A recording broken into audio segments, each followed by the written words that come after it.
I saw her name before I saw the sun. One message, unread. I kept walking not because I didn't care, but because I did.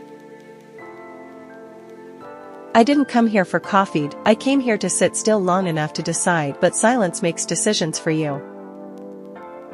I didn't want to read it, but not reading it was starting to feel like lying. So I looked just once. I didn't reply, but I didn't delete it either. Some questions deserve to stay unanswered just long enough to matter.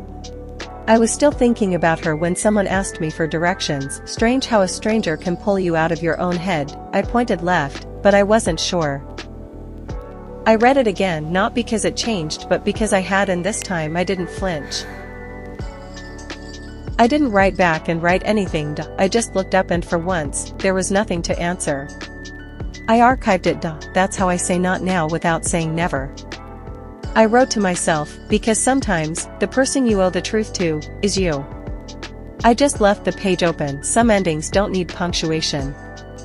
The next morning, her name was there again. This time, it wasn't a question about last night, it was about money, and I knew my answer before I opened it. I opened my banking app like it might change the truth. The numbers were there enough to help her, but enough to hurt me, too. I typed slowly, like the right words might appear if I waited, but there's no soft way to say I can't. So I just said it. I used to think lending meant helping, but help with strings isn't help, it's a bargain, and bargains can break people faster than debt. I realized money you lend should feel like money you've already let go. If you can't give it without expecting it back, you're not lending, you're gambling. I wrote it down so I wouldn't forget. Money you lend should feel like money you've already let go, otherwise, you're not helping, you're holding a leash. I closed the notebook like sealing a letter to myself. Some truths are lighter once they're written down, and some need the air outside to breathe.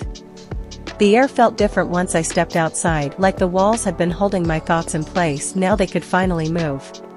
I stopped without meaning to. Something in the glass caught me, not the thing itself, but the way it made me feel like I'd seen it before. I walked away without buying anything. Some things are meant to stay behind glass, safe from the weight of being owned.